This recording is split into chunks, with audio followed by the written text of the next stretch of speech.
Welcome to Vintage Noise. Today we're looking at a really special machine. It's basically the starting point for one of the most iconic sports car brands ever, the 1948 Porsche 3561 Roadster, chassis number 356001. That's right. This isn't just, an old car. It's arguably the most important one Porsche ever built. hmm It's really the realization of Ferry Porsche's dream. He wanted his own sports car, and this project, 356.49.001, that was it. The very first one. The very first. Yeah. And what we're looking at is this beautiful little two-seat Roadster that, well, it really set the template for everything Porsche did afterwards. So today, let's try and unpack how this car, which was built largely from, let's be honest, repurposed VW parts, managed to become an instant winner and really a piece of living history, complete with accident repairs and quite a few upgrades over its life. It's quite a story. You have to picture the scene. Giemund, Austria, 1947. Post-war Europe. Resources were, well, practically non-existent. A tough time to start building a sports car. Definitely. Work on the Sportwagen, Tip 356, started then.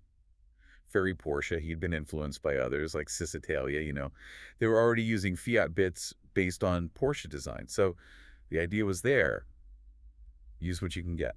Okay, but there's a slight oddity there, isn't there? The car's built, running in 48, but the official construction authorization for the TIP 356 project itself isn't until March 1958. That's 10 years later. Yeah, that sounds weird, but it makes sense if you think about how they were operating. In 48, they were primarily an engineering firm, not really a manufacturer yet.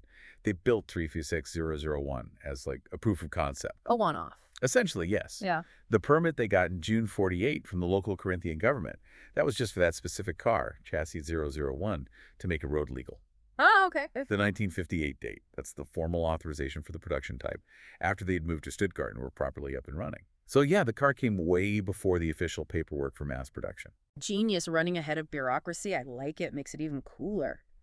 But let's get into the bones of it, the VW connection. It's pretty fundamental, isn't it? Oh, absolutely fundamental. It's kind of the key to how it happened. VW production was back up, which meant a reliable source of standard parts. So what did they grab? Well, pretty much the core mechanicals, steering, brakes, suspension, the transmission, clutch. Even the headlights came straight from Volkswagen. So why wasn't it just seen as, a fancy Beetle? What made it Porsche? That's the crucial bit. They didn't just bolt stuff together. They took those standard VW parts and completely rethought the architecture around them. The real innovation was the chassis. A totally new frame. Exactly. A lightweight tubular space frame. That was the game changer. And then the engine placement. Right, they didn't stick it in the back like a Beetle. No, they put the VW Boxer engine behind the driver, but ahead of the rear axle, mid-engine. Which was pretty radical for a small road car then. More like a race car setup. Very much so. Think pre-war auto unions. It gave it fantastic weight distribution for handling. That was the Porsche DNA right there. Yeah. Lightweight, great handling. But I read that mid-engine layout caused a bit of a headache with the suspension using the VW part. It did, yeah. They used the standard VW swing arm suspension, but to make it work with the mid-engine layout, they had to reverse the trailing arms, Okay. which meant the torsion bars pointed backwards. And to get enough clearance and suspension travel, they actually had to make the whole chassis a bit longer than they first planned. So the first Porsche was literally stretched to accommodate its VW parts. Kind of, yeah. Yeah. An early design compromise born out of necessity. Okay, so they've got this lightweight, clever chassis, VW running gear. But the engine, the standard VW engine back then was what, 25 horsepower? Yeah, about 18 kilowatts. Right. Tiny. Absolutely not enough for the sports car they envisioned. So that obviously wasn't going to cut it. Not even close. They knew the chassis could handle way more. So the focus shifted. How do we squeeze more power out of this engine? Because getting anything else wasn't really an option. Right. Time for some classic tuning. What do they actually do? They went to work on that little Boxer. They bored it out slightly, increased the displacement just a bit, fitted bigger valves to help it breathe better, get more air and fuel in and exhaust out. Improving the flow. Exactly.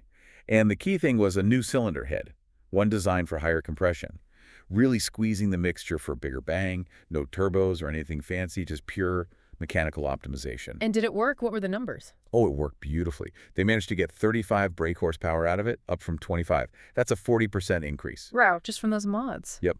And it peaked at a nice, usable 4,000 RPM. Now, combine that 35 horsepower with the car's weight.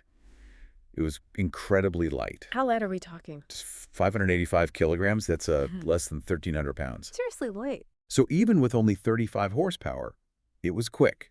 It could hit 84 miles per hour.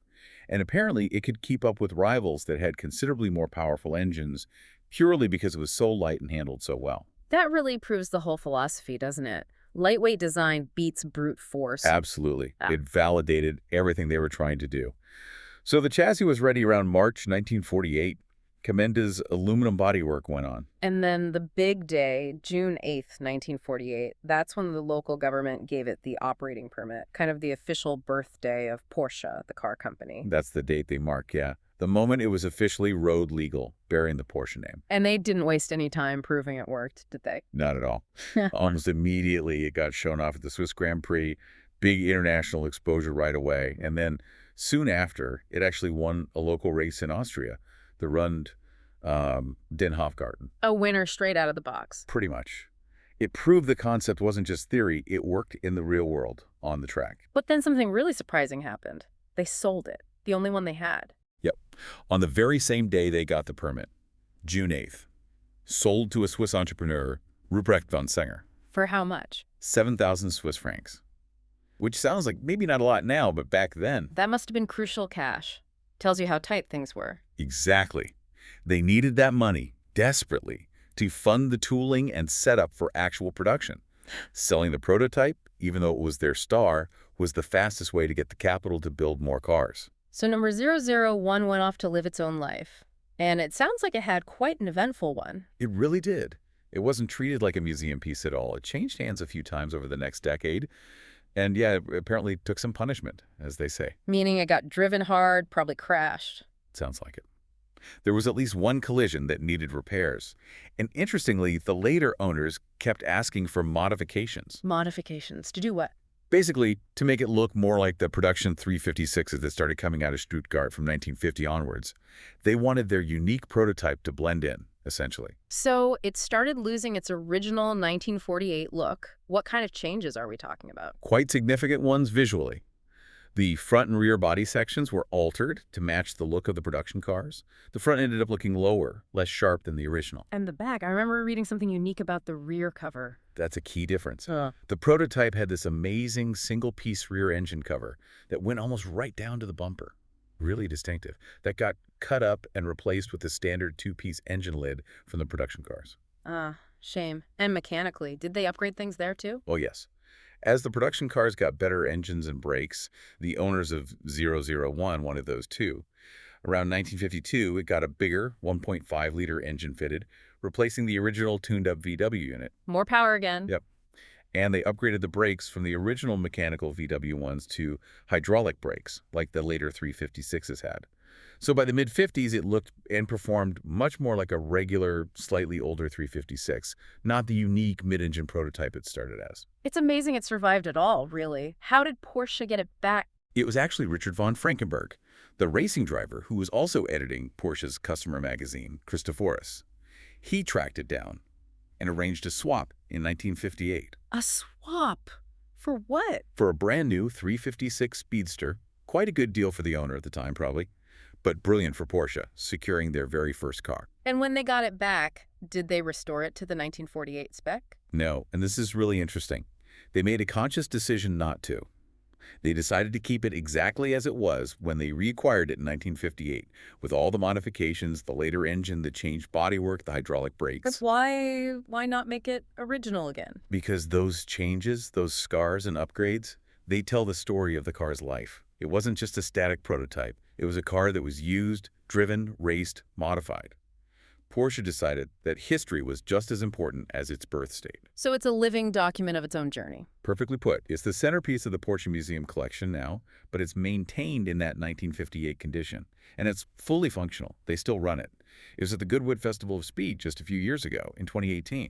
That's fantastic. But it does create a bit of a problem, doesn't it? The most important car in their history doesn't actually look like it did when it was first built. Exactly. The museum had the original car, telling its life story, but they didn't have a way to show people precisely what that groundbreaking 1948 car looked like fresh out of the workshop. So they decided to build a replica, a show car. They did.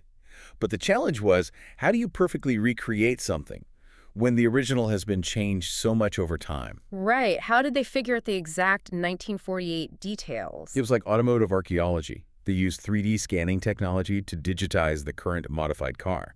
Then they compared that data meticulously with all the original technical drawings they still had in the archives. And photos. And lots of archival photos, yes. Comparing angles, details, looking for clues in grainy black and white pictures to understand exactly how it looked before the modification started. And what were the key differences they brought back for this show car?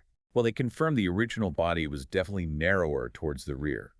The front had a much sharper, more swept look with a really defined nose cone, quite different from the later, smoother production look. And the rear cover. Ah, yes. They recreated that unique single-piece rear clamshell Yeah. that covered the engine and went almost right down to the bumper. That's probably the most obvious visual identifier of the 48 car that was lost on the original. Did they just, 3D print the panels or use modern techniques? Absolutely not, and this is what makes the replica so special.